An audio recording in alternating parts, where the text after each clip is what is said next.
Oh, that's right. We're right here at Sharp Facets Gallery this afternoon, 4:11 in the afternoon. How you doing? God, the sun is shining. It is beautimous out there, folks.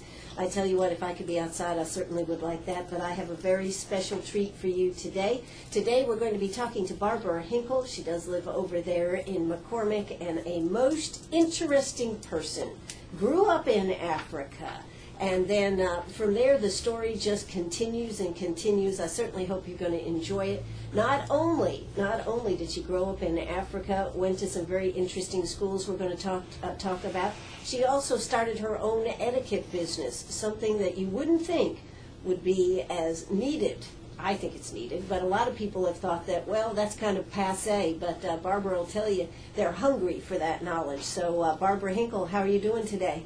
I'm doing wonderfully well, thank you. Oh, I love the accent, too. I'm sure everybody will be transfixed by the accent this afternoon. Now, it's interesting because you were actually a British subject living in Africa, correct? Yes, absolutely. Mm-hmm. And you were born in Africa, or? I was born in Zimbabwe. Yeah. And from Zimbabwe moved to Zambia, and then to Malawi. They weren't named that way when I was born and moved, because it was the Federation and it was all breaking up at that time. So that was a very interesting time to be living there, even though, Gracie, you're being helpful here today, even though that wasn't something you probably realized. Looking back on it, you probably go, wow, all this was happening all around us. Yes. As a kid, you are just where you are, and that's normal life. Looking back, there's been so much happening in my life that I really haven't looked back that hard and that closely at my life. Only recently have. Maybe it's age. But it was a special time, and there was a tumultuous time. Africa, going through those 60s, was tough for many people, and I, as a kid, was oblivious to it all. Sure, absolutely. That's the thing about it. But I can't imagine sitting there and thinking back, wow, like when, well, let's take Woodstock here in the United States, and some of the things that happened, and people that look back now and they go, wow, I was there.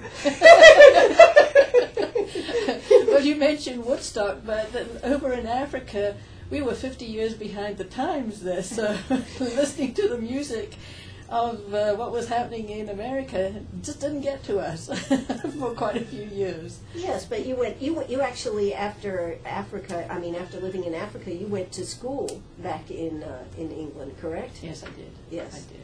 So you had the Beatles. Absolutely. Absolutely. I love the Beatles. Now, how many sisters and brothers did you have? I'm one of 5. 2 brothers and 2 sisters. And I understand you're still the baby? I'm second baby. Second baby? Yes. Not even worthy of a glance. Oh, come on now, Barbara.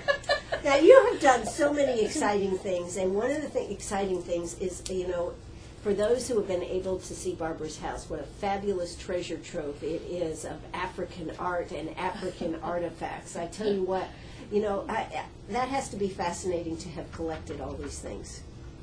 Well, it's not only my lifetime's collection, it's my mother's lifetime collection. And all of the pieces have a special story and a special place in my heart.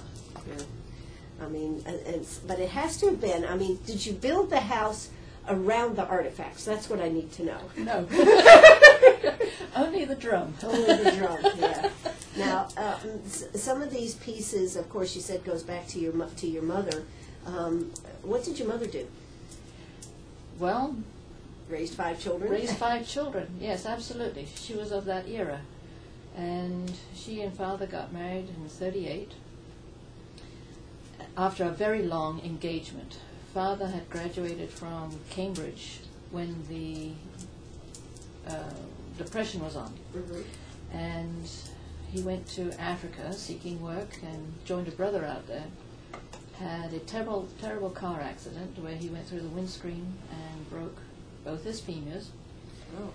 This meant that he was in hospital for 9 months. Wow. And then by the time he earned enough money to pay his hospital bill and get a passage back to England, 4 years had passed. And she was still there? And she was still there. Wow. He was lucky, because Mum was quite special. And he married her, 38. They went out to Africa, and he'd been told, your fortune's north, my boy. And that meant Rhodesia, southern Rhodesia at that time, because all this time he'd been in Cape Town, South Africa. Wow. So they went up to Rhodesia, and Dad built his first house. He made the bricks. He made the bricks? He made the bricks. He fired them and built the house.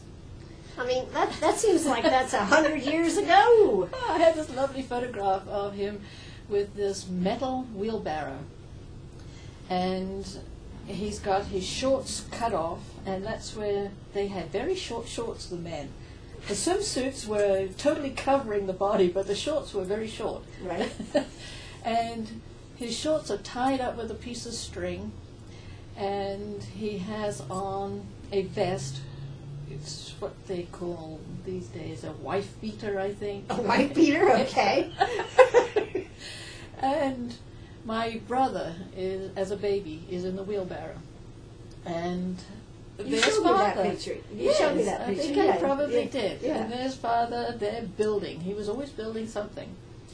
So Mother now is out in Africa, and Father's teaching, so he's off to work, and they have a house boy, and Mother is now left alone all day, a new bride from England.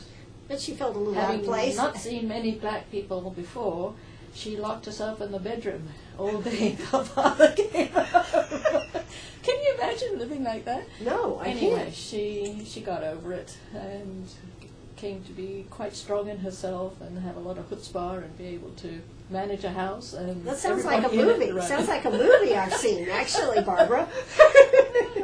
Out of Africa. Out of Africa. There you go. Yeah. Well, you know, it's a similar time period. Right. Exactly. So she got over her jitters of coming from England, but that had to be quite a terrifying experience for her, coming from England. I would think. Yeah. Because I remember when I went to England on home leave, and even my cousins expected me to be black. They expected you to be black? I really couldn't understand why or where people were thinking, you know, here's this girl from Africa, she's supposed to be black. No, I'm related to you.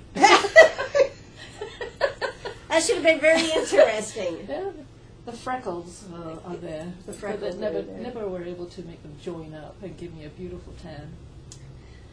Now that you look back on being in Africa, I mean, do you miss the landscape and everything?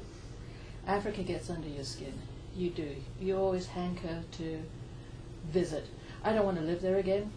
We went in '83 to Cape Town. We were there 2 years, and the idea was to be close to my family. And Ron went to do his MBA at University of Cape Town. We had a place, and we were having a fun time. However, the 2 years was cut short because of bombing in Cape Town, and so I was in 2 bomb scares. It was a time when housing market was a problem, and we were renting our place in Virginia, and then we weren't able to rent it, so we were losing money, and our little daughter, Heather, was being treated like a girl. No expectations. Oh, okay. Just be a I was pretty, glad pretty, she was pretty being little girl. Just be Oh. a pretty little girl, and we won't expect any great things from you. And we knew she needed to fit back into American society eventually, so it was time to come home. Yeah. But, so have you been back there since then? Since 1983? Yes. I used to go every 2 years. I would split my time. Every summer I would take off. And with my children, we'd either go to Europe or America to see the national parks, or we would go to Africa. So whilst my parents were still alive, every other year we went to Africa and spent a couple of months. So, did you camp a lot when you were in Africa, or did you stay within the compound? Camping in Africa is not something I would do today. Okay. As a woman, Mm-hmm. whereas camping in Europe, it was just my kids and I, and we did Italy and Greece, Italy and Germany, and it was wonderful, and we felt safe. Mm-hmm. Going to Africa, I wouldn't feel safe. But as a kid, we did go camping. We had this Chevy station wagon. Chevy station wagon. Even in Africa, they have Chevys. Oh, Okay. we loved American cars. That was special. Well, this one was special. It was a pea green color. It was a horrible color. But it could take all 7 of us and the animals in the car. And Father built a system of aluminum poles, and then we would throw canvas over it. Yeah. And then the mattresses would be put underneath, and we would sleep, us little girls, Trishie and I slept in the back of the car. We used to take the houseboy along with us to help with cooking the meals, and we would sleep like that. We would bathe in the streams, and when you needed to use the bathroom facilities, you would go out into the woods and dig yourself a hole. And it was wonderful. Yeah, well, it was very basic, but very wonderful, right? It was. There was the camaraderie, there was the stories around the campfire, there was... The wild animals? Oh, they were there. Yeah, okay. You could hear them, but didn't bother us much. Now, my nephew, who used to be a game ranger and take safaris, he would tell the stories of the elephants walking amongst the tents and the tails smacking against the side of the tents. The last time I went with him, we were in Zambia, and we went to one of the game parks. And the idea was that we were going to go camping. And I said, well, it's a long time since I've camped in Africa. Maybe we better go to one of the rondavels and the lodges first and try it out. Mm-hmm. So we did. And then I said, all right, now I'm acclimated. Let me go and camp in the tent. Well, we went out in the tent, and he told us the next morning, it was my son and I, that there was no way any self-respecting animal was going to come near us because we were snoring so loud. Oh, that's great. That's great. Yeah, it is. I love stories like this, and it's wonderful to think back of times and to share that, here on the radio. I think that's great. Hey, I'm Ann Eller. I am here with Barbara Hinkel. She is world-renowned traveler, etiquette trainer. I tell you what, we got a lot to talk about, a lot of ground to cover from Africa to Britain or England, over here to the United States and back around again. Hey, don't you go away. We'll be that's right. We're right back here, Sharp Facets Gallery. How you doing this afternoon? Beautiful weather out there. My very special guest today, Barbara Hinkel. She grew up in Africa, went to school in England, and then came over here to the United States. In between, she's been back and forth several times, and we were just talking about some of these experiences. Looks like Carl gave us a call. I think he's from over there in Savannah Lakes. And when in Africa, do you go native? I mean, Barbara, we just need to ask this question, whatever that means. Do you go native? Yes, I would like to ask Carl, just what does he mean by going native? Of course we went native. And did you find that the attitudes of the natives changed over the years towards your family? I mean, when you were growing up there as opposed to going back in later life? Well, whilst I was actually living over there, we saw things changing. And this is where, in Zambia, we were there in the 50s through to the breakup of Federation, which was 1964, and we had a brick thrown through our window. Well, and then in Malawi, I remember Mother talking about how she had spoken to our houseboy and said, would you murder us? Because there had been a family that had been murdered in the vicinity. And he said, oh no, madam, I would not murder you. I would murder the lady next door. Oh my God. So this is where you never talked about politics inside the house because the walls had ears, and Dr. Banda, who was the president, was very keen on deporting hundreds of whites at a time. The first load that went out, we were ashamed of them. We thought, what have they done wrong? Obviously they were doing something that was so offensive to society that they had to be deported. But it got to be the norm, and you realized it was just a means of politics and Dr. Bandit taking control of the situation. You never go down a dark street, but it's like anywhere else in the world. You did always keep an eye over your shoulder. It can be pretty dangerous. And South Africa at the moment, I have 2 sisters and a brother living there. The sister in Johannesburg lives behind 12-foot walls with barbed wire on top. They have a security system in place. The children growing up used to wear a panic button around their neck, which of course, being kids, are not very good about it. So the dog is chewing on one of the panic buttons, and over the wall come the security people to take care of the situation. And with my brother, he was out shopping with his wife and kids, and being little kids, 3 years old, they're under the rack where the ladies' clothes are hanging, and there's a button there, and they push it, and suddenly we have all the security people in the shop. And they've had the bank being bombed, and my sister-in-law being dragged down to the ground, and a man covering her body to protect her, a perfect stranger, but the bomb was going off 100 yards away, and they're in that situation.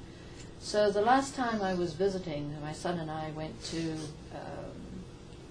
look at one of the artists that had a showing, and I'm very aware that I don't know how much gas is in the car. My brother's car is not that worthy of the road, and I'm realizing that I don't see another white person around, and it's getting dark, and I turned around and went back. I felt scared. Whereas a little girl, I never felt scared at all. Sure. And my brother's was on a farm, and his boys, I have a photograph of them with their best buddies, with their arms around 3 black boys, all the same age. They were your best friends. Sure. And today? I think there's still a camaraderie watching my nephew with the Africans in the market. They had a rapport. He was safe, he was comfortable, they were laughing. It was good. He feels very comfortable in Africa. But for me, I've been away far too long, and I watch my circumstances. I don't put myself in an unsafe situation. Or if I do, I suddenly turn around and I realize whoever I'm with, the white men are in a protective stance. Yeah. They're following the rear and they're watching. And I'm just walking along. Like you're in another world. You know, and yes, in another world. You know, I think that's an amazing conversation, because look at what we're looking at here in the United States. You know, we used to have that just total freedom for everything, and then we have things like the Boston Marathon and Newtown and some of these other things that are happening. So we're losing some of that carefreeness that we have had. Yes. And it's not only outside, it's inside too.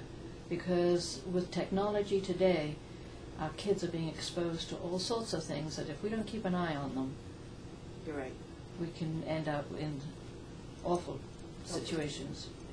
I had a girl in my class up in Virginia, beautiful girl, a talented dancer, clever, and when I came down here, I suddenly saw her mother on the TV. Whilst I'm at the dentist's office. Yes.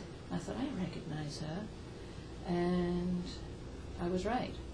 And her daughter had been murdered by a man that she had met on The internet? the internet. Wow.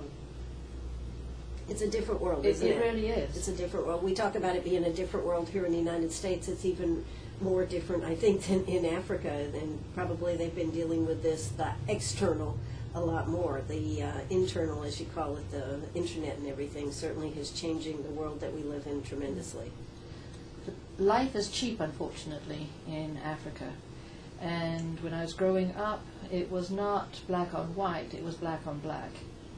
But now it's black on black, black on white. It's a shame.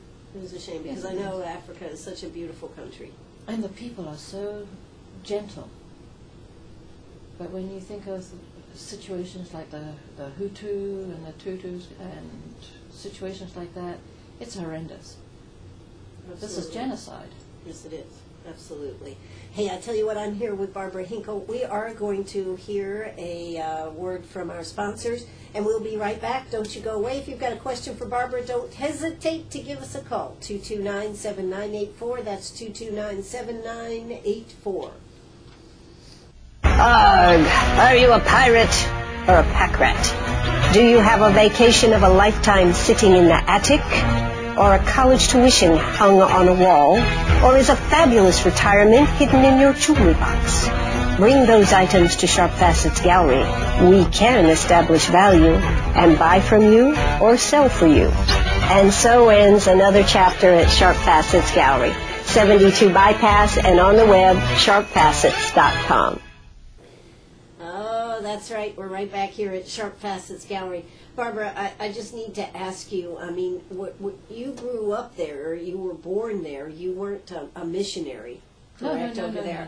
No. Father was in education, and he was, first of all, started off as a teacher, and then promoted to being an inspector of schools.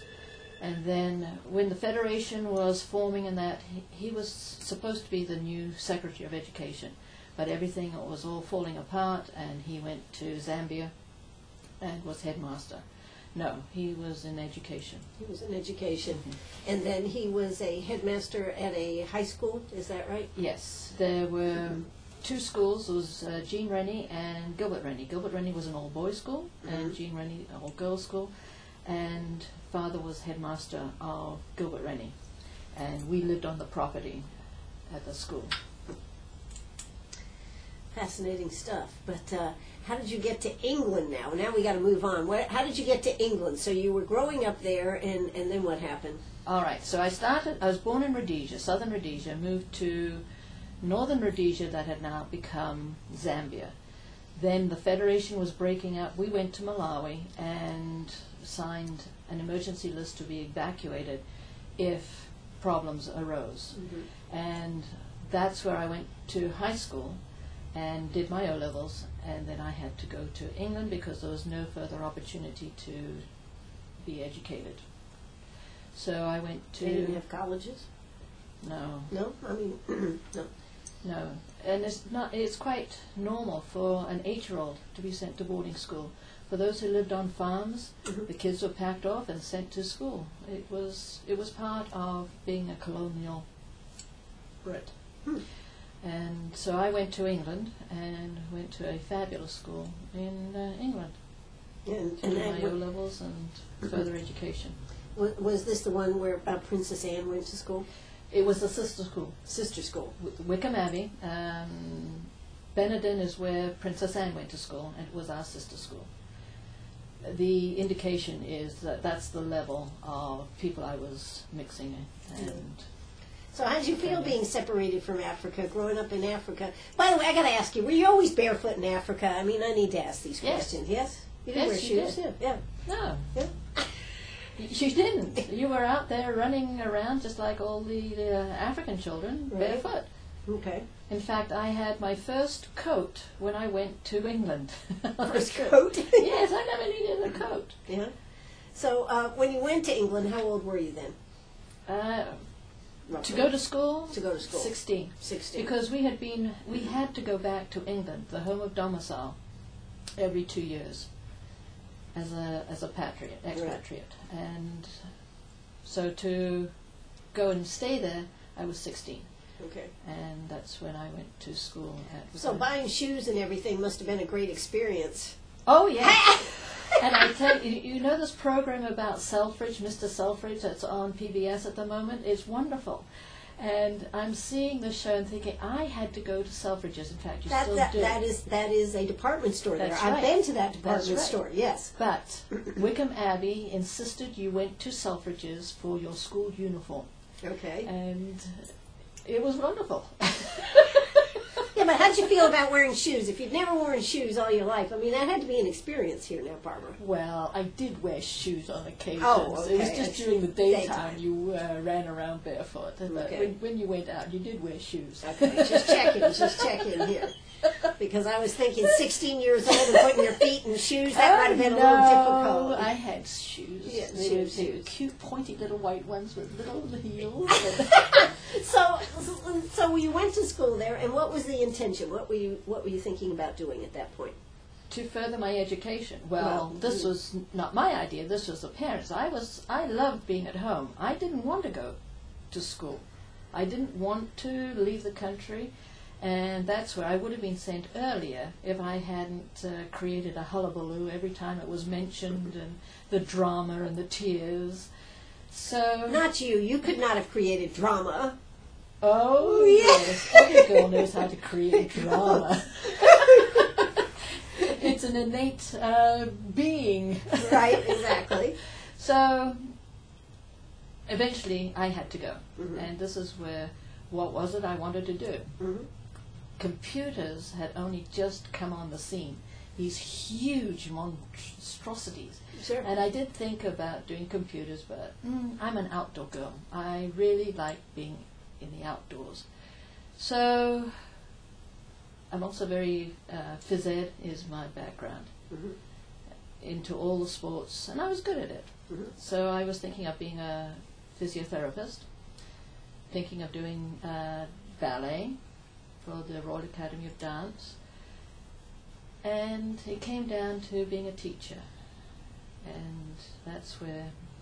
So did you do phys ed teaching, or what Yes. kind of teaching? So I went to Bedford College of Physical Education, and at that time, graduating from Bedford, I could have got a job anywhere in the world that was a British territory. Mm-hmm. It was a good school. It taught me how to analyze movement. It taught me how to teach. Wow. Teach well. Mm-hmm. And The old-fashioned way that still works today? what's the old-fashioned way? Smack them on the wrist? No. I love kids. You love kids? I really do, and I have a rapport with them. Mm-hmm. It doesn't matter what age they are. Right. A kid. In fact, if an adult will be just a kid with me, Yes. I'll get along real well with them too. But I left with my credentials and had met my husband at that time when I was at Bedford College of PE. I then went to... He was in the Navy, right? Yeah, he was a fighter pilot for the Navy, Mm-hmm. and was over there. He was a lucky individual. They do an exchange of one student a year between Cranfield and Monterey. Mm-hmm. So he went over to England Mm-hmm. and was studying at Cranfield Aeronautical College, and I was at Bedford. I graduated. I went to teach in Worcestershire in England, Mm-hmm. and was the assistant PE teacher. And I was thinking of going to Australia. Australia? Yes. Okay. And fell in love with my husband. So I guess that ended kind up- of boomeranged the whole idea about going to Australia, didn't it? That's right. So we got married after calling my parents in Africa and them needing to chat to me about this little situation. So we met in Cyprus. Cyprus, oh my God. Cyprus used to be a great place to go, though, yeah, right. And they realized I loved him and that it was okay. So we got married and then came over to America. And Life has been an adventure since the start. yeah, it has actually. Yeah, you can tell, yeah. So you came here to the United States. Mhm. And I needed to do some credentials to convert my English qualifications into American, but I was living in the desert, the Mojave Desert. That was our first duty station, China Lake. My family thought I was going to this beautiful lake like we have here. Right, in like Greenwood and Lake Thurman. Yeah. It's a salt lake. It was just as well I arrived in the middle of the night. Because you would have turned around and left, right? So I became a Navy wife, and I needed to do something. You know, you can only clean a spot so many times. Sure. So I joined the recreation department, taught swimming and gymnastics, and at the community college taught dance. And now I'm only a teacher of 1 year, and I'm out getting this experience, and it was wonderful. It fits me like a glove. It's what I love to do, interacting with kids, teaching. So from there we went to Italy, and I started up a gymnastics program and taught swimming. Then we came back to America, and I taught gymnastics and swimming. Then I went to Africa and... Wait a minute, let me guess. Gymnastics? Gymnastics. And swimming? And dancing. Well, I did dancing in the other places too. And it just kept on... Well, your reputation preceded you wherever you went, because you were a Navy wife, right? So, I mean, you were going to places where, oh, this would be good, right? It wasn't so much that I was a Navy wife, but my reputation did precede me. Yeah. Yes. Well, you would be on I was bases good. and everything, right? Yeah. I knew what I was doing. I had been taught well. Bedford College of PE gave me the skills with which to handle any physical endeavor. I could analyze anybody's movement because of Bedford. You know, that brings up a very interesting point, because good education stands you well whenever you got it. Absolutely. I mean, you know, you're talking about many years ago, and still you were able to continue and use that because you learned how to think, and you learned how to analyze, plus all the other parts that you needed to do it. But the thinking and analyzation probably gave you one of the biggest gifts. Yes, it did. Yeah, exactly. Really. And this education is crucial. And in America, every child has free education all the way through high school. And it still blows my mind that it's not taken to its full advantage. I mean, for me to go to that school in England, it cost $50,000 a year. Wow. That was a lot. It I mean, really that was a was. lot then when you consider that schools cost that today. You know, Yeah. I mean, that's a very expensive school today. But this is where, if I could just get the kids to understand that, go to school and absorb as much information as you can, Absolutely. because There it would will be- stand you in good stead for the rest of your life. It certainly will. Hey, I'm here with Barbara Hinkel. We're having a great conversation. I hope you are enjoying us. Please hold on. We're going to hear a word from our sponsors, and then we'll be right back. If you've got a question, give us a call, 229-7984. That's 229-7984. That's right. We're right back here at Sharp Facets Gallery. You know, we had a call. I didn't bring this one up earlier because we got so fascinated with our conversation here, but I'm talking to Barbara Hinkel. She now lives over there in McCormick, and Jack Stamper called. He says, obviously you were a faster runner, or at least faster than the next slowest ones. I think he was talking about the lions or something. Did you ever get chased by a lion? No, but chased by a few other things. Yeah. And you're absolutely right. So long as you can outpace the other individual, you're the winner. Because you're dinner. The other one's dinner. That's right. Then we had a call from Jan Medlin. She said she loved Africa from the World Cup. And she wanted to know, what is the name? Do you have a book out? Do you have a book? I have they're etiquette books. Etiquette books, okay. Mm-hmm. And are they something that you can buy out there in the world? Yes, you can. Yes? Okay. Well, we're going to talk a little bit about your etiquette. What is the name of your books? Well, they are basic instructional books. They're the level 1 and level 2. Level 2 is about relationships, and level 1 is about basic etiquette procedures. And we're going to talk about that now. But I think what you need to write, Barbara, you need to write down some of these stories that we've talked about here and put it together in book form. I think it would be fascinating. Well, that's everybody's story. Everybody's story is fascinating. Mine has just got a little twist here and there. You know, what's interesting is that you and I can sit down and have a conversation like this. Right. We know each other slightly, but not really well. But we're having a great conversation here. People are listening and enjoying the conversation. But how many times can our young people get out there and have a conversation that doesn't require some electronic device to be able to text back and forth in today's world? And this leads me into the next topic that I wanted to cover. We're not going to have a lot of time, but we are going to go over a little bit. But the etiquette in today's world. You were commenting a little while ago that I had excellent table manners down there in McCormick the other night. Well, do you know, Barbara, when I was growing up, I just remembered this, when I was 5, we were going to go out to eat to dinner for the first time. And this was a big deal. And for weeks and weeks, I had to learn how to eat properly. I mean, I could not go out and, you know, if I ever picked up a piece of fruit or something and went to eat it, my mother was, no, we can't go out. Your birthday's coming, Ann. So, but that's how I learned proper table manners at 5 years of age. And when we went out when I was 5 on my birthday, it was a big deal to be able to eat right and know what fork and knife and spoon and all these things to use.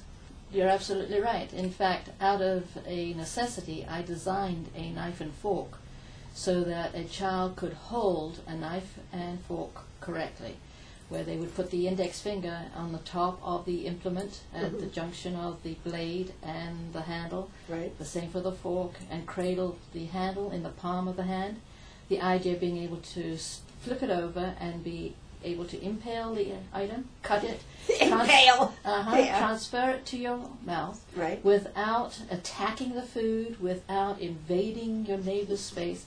And it worked, because I had several hundred kids in my program, and I thought my message is not getting through. And that's where I designed these implements and had them made, and it was part of the course for everybody to have these implements and make sure that they knew how to eat. And your table manners and Jeffrey's were impeccable. My husband noticed as well, and well done, girl. Well, thank you very much. But, you know, I think about that, and yet in today's world, we don't take the time to sit down and have meals like that so much anymore. And people are always eating on the run and everything. And, you know, I just wonder, you're out there teaching manners and etiquette today. In fact, aren't you teaching over at De La Halle right now? I am. And how are those kids doing with this program? They're doing beautifully. And Are they interested?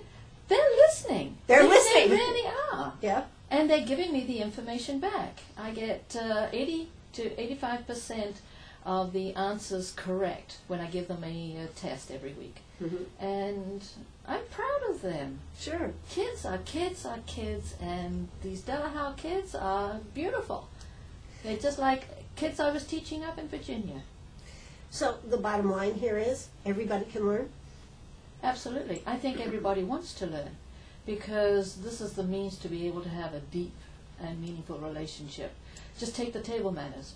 When you're a slob and eating at the dinner table, it appalls everybody else, and it's not a pleasant experience. When you go out to dinner and everybody's using their cell phones and their iPads and all of that, they're not communicating with the other person. Sure. So why did they invite an individual to go out to dinner with them? Sure. You're not much company. Exactly. I agree. I mean, I have seen people sitting at the table texting back and forth and then showing that they were communicating with somebody in another area, and they're all communicating back and forth, but they're not putting these things down, looking each other in the eye, and having a conversation. Exactly.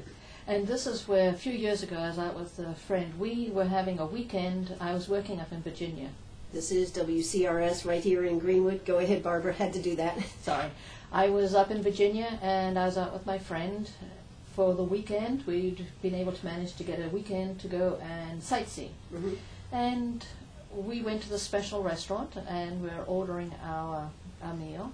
And she goes off and uses her cell phone. She was very gracious by removing herself from the dining table, but she didn't come back for half an hour. I'm sitting there for half an hour. Half an hour? By myself at the dinner table, and I'm thinking, why did I bother coming? Sure. I agree. We hadn't seen each other in 18 months, and the idea was to catch up, and there's nobody there talking to me. And did they bring the food on as she was gone? I went ahead and had my appetizer and just was starting on my entree. I was offended. I would be too. I mean, this was a relationship that goes back 30 years, and I'm just dumped. I know. But this is the type of thing that happens. So in your etiquette classes, in today's world, we have kids growing up that are going, wow, this is cool to be able to learn how to do this. Oh, yes. I mean, yeah. I've had 10,000 kids. 10,000? And when it started out, it was the boys who were dragged, kicking and screaming to the classes. And the girls were all aflutter and oh so excited. Well, after the second lesson, the boys would be showering, putting Dad's cologne on, and telling Mom to hurry up and get them to the class, otherwise they're going to be late. And when I do my lesson on a gentleman's responsibilities, when he asks a girl out on a date, you can hear a pin drop as these boys are soaking it all up. I love it. I just love it. So it's not out of place in today's world. I mean, I find this refreshing, but, you know, I'm just being devil's advocate here. Yeah. It's not out of place today. Kids still want to know how to do these things. Everybody wants to know how to operate and act in all situations. When you know how to behave, you can choose whether you step up to the plate and go all out in your performance, or you can just hang out with your friends and act goofy. That's fine. But when you have the knowledge, it's power. You can go into any situation and handle it with confidence. And this is where, when you go into an interview, you're using your social skills to be able to look the individual in the eye, do a handshake, be able to have the rapport. In fact, I just had a call a few weeks ago from a student I taught 8 years ago. And he's at Mary Washington University, and he was profuse in his thanks to me about helping him through interviews, handling life, and giving him the confidence, yada, yada, yada, yada. And he said, would you come and teach these skills to my brothers in the fraternity? I went up there, and I did it, and it was wonderful. It was just too cool. To have college students that wanted to listen to what you had to say. I asked him if he wanted it from the social aspect, which is what I taught him many years ago, or did they want it from the business aspect. And he got back to me and said, we want it from the business aspect. And so they needed to know how to tie a tie, full Windsor knot, and super. And how to sit down at a table and know how to converse and eat and not embarrass yourself because you can't cut that piece of meat, or you pick it up with your fork and just, caveman style. It's holding that knife and the fork and let's attack it. Yeah. And this is one of the reasons that at home we have 14 candles on the table at night, and we light them every night. And I have my grandchildren with us, and when I don't light the candles, I am reprimanded. For real? Yes. They're used to it. This is part of everyday life. And I think it's very important that families take the time to spend the moment together, enjoy each other's company, and the kids learn so much about the parents, their beliefs, their values, and this is where it all gets passed on. Otherwise, we're operating in a vacuum, and the kids make up their own rules. Well, we see too much of that today. We definitely see too much of that. Yeah. So, you know, it has been an utter delight to have you here today with us on Meet Me at the Diner. I certainly have enjoyed it. Now, you have a website that tells more about the etiquette, and if somebody's interested in getting a class together, this is something that you're doing. This is something you want to do more of. You've got to get over 10,000 students, right? I have had. You're already over That's 10,000. right. Okay. So she's working on 20,000. I hope I'm still alive by the time we get to 20. But what's your website, Barbara? It's if you just look up Barbara Hinkel, Barbara you'll find Hinkel. it, and it's Hinkel with an E-L. Hinkel, You'll find it. Hinkel, and she has a website that tells all about what she has done and her etiquette training. She is available for groups. She is available for schools. You do all this type of stuff, correct? Yes. Yes. The best situation is when you have 20 people. 20? Because it's like going to a cocktail party. If there are only 5 people there, you wonder where all the cool people are. Right. And what's the matter with you? Right. So that's when numbers make the difference. And it becomes fun and a social outing. Absolutely. We need to see more of this, but do check out barbarahinkel.com. That's barbarahinkel.com. If anybody wants to call you, what's a good telephone number, Barbara? 864-391-8356. Okay. 391-8356. She does live over there in McCormick. She'd love to talk to you about this. Barbara Hinkel, thanks so much for coming out here today. Thank you, Anne. It was lots of fun. Okay, I knew it would be. All right, everybody, that's going to do it for us. This is WCRS right here in Greenwood. Bye-bye. Tomorrow morning I'll be back at 8 o'clock in the morning, 9:05. Yes, we're going to have former Lieutenant Governor Andre Bauer on the air with us. Then I'm going to run down to the ball. We may stay on a little bit later, and we're going to the job fair. So hang on to your hats. It's going to be a busy morning right here on WCRS. Bye-bye, everybody.